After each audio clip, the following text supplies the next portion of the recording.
Romano Garnier, bonjour. Bonjour.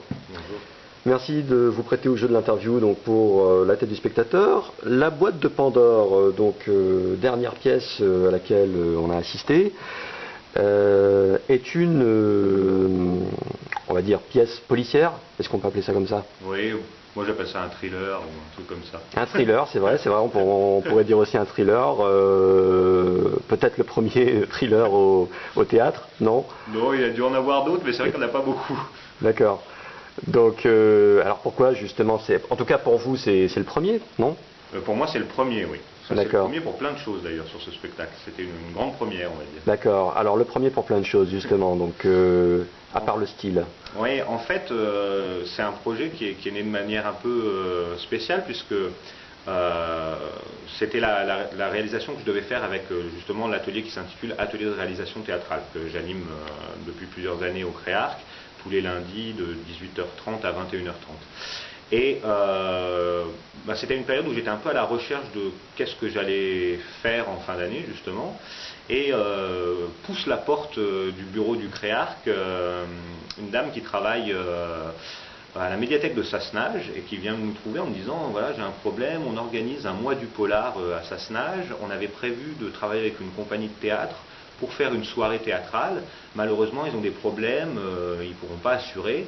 Donc, je cherche une équipe qui pourrait présenter un polar dans le cadre de ce festival.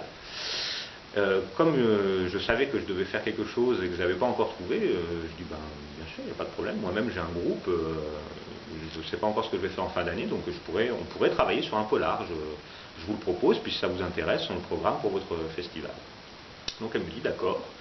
Et à partir de là, je me suis mis à chercher des pièces de théâtre de type polar. Alors, bien sûr, au départ, j'ai pensé à Oedipe, qui doit être le plus vieux des polars qui existent.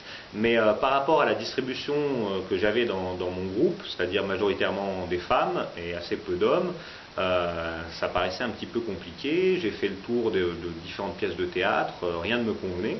Donc je me suis dit, je vais prendre un roman et puis je vais essayer de l'adapter pour voir ce que ça donne. Donc j'ai lu en diagonale une bonne quinzaine de romans, en me faisant conseiller par des libraires, déjà en définissant le nombre un peu de personnages, les lieux, etc. Et j'ai fini par choisir un texte de Frédéric Ernotte qui s'appelle C'est dans la boîte, parce qu'il avait une construction qui me paraissait assez facilement adaptable au théâtre. Ce qu'il faut bien voir, c'est que le polar et le théâtre, ça ne partage pas du tout les mêmes codes en fait. Au niveau d'écriture, le polar c'est très souvent centré sur un personnage et sur son état d'âme, qu'est-ce qu'il vit à l'intérieur de lui-même, etc. Très souvent, il va se déplacer dans de nombreux lieux différents. Il y a peu de personnages secondaires et tout ça, ça se prête assez mal au théâtre. Là, ce qui m'intéressait dans le roman de Frédéric Ernotte, c'est qu'on avait un procédé de huis clos assez classique, c'est-à-dire un certain nombre de personnages enfermés dans un lieu, mais qui en même temps changeait de l'ordinaire, puisque le principe reposait sur le fait que tous ces personnages se réunissent pour discuter d'histoires sur lesquelles ils ont travaillé. Et donc à partir de ce moment-là, ça permettait de faire un phénomène de bascule et d'utiliser le récit de ces histoires comme des véritables scènes de théâtre. Alors, bien entendu, les histoires qui étaient racontées dans le roman ne correspondaient absolument pas à ce que je voulais faire en termes de théâtre. D'une part, elles étaient toutes indépendantes les unes des autres. Et puis elles étaient écrites de telle manière que par exemple il y avait quelqu'un qui commettait des meurtres en attachant les gens dans leur voiture et en les lançant du haut d'une falaise, ouais, à représenter sur un plateau. C'est peu intéressant, donc à partir de là en fait je me suis dit bon, il faut trouver autre chose.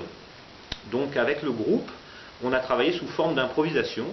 En fait, je leur proposais de réfléchir à des situations qui parlaient de meurtre et de proposer du jeu, quoi, des histoires. Et à partir de ce qu'ils ont fait, j'ai récupéré une partie du matériel et puis je me suis mis à écrire. Et au fur et à mesure que j'ai avancé dans le procédé d'écriture, je me suis détaché de plus en plus du roman de base. J'ai gardé vraiment juste la trame de fond et j'ai complètement réécrit l'intrigue principale, les sous-intrigues, de manière à ce que ça corresponde tout à fait aux personnes avec lesquelles j'allais travailler et aussi à ce que ça s'adapte le mieux possible au théâtre.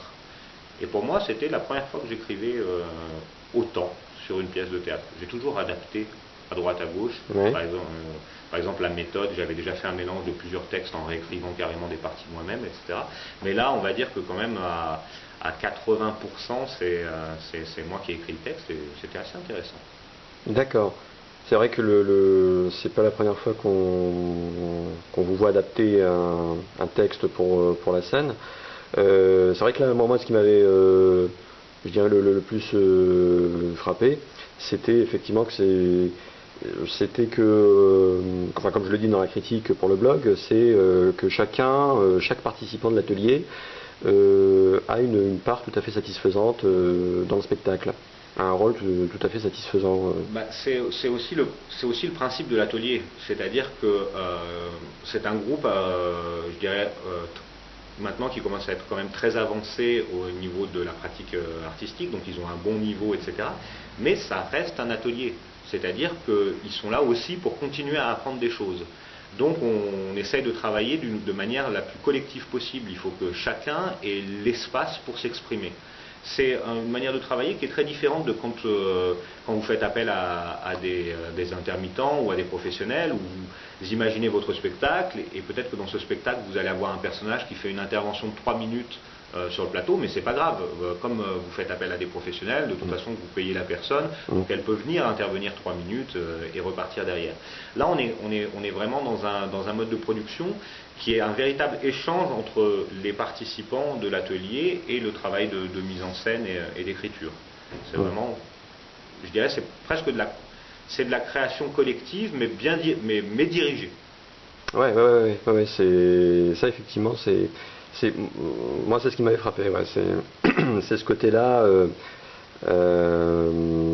à la fois pièce, à l'intrigue très développée. Enfin, moi je vais parler d'une pièce à part entière. On ne croirait pas que c'est fait dans le cadre d'un atelier. Voilà. Bah ça, après, il se trouve que voilà, ça c'est bien, c'est un compliment. Oui, je le prends comme tel. Bah c'est ça, il y a une exigence artistique, c'est-à-dire qu'il faut que ça tienne, il faut que ça soit très solide au niveau artistique, mais que ça se fasse pas au détriment de l'expérience humaine. Et moi j'ai envie de dire que c'est comme ça que j'aime travailler. Dans l'adaptation d'ailleurs, j'ai une question qui me vient là, c'est le roman qui vous a le plus inspiré, donc de Frédéric Ernotte, c'est ça? Oui. Donc La boîte de Pandore, le titre.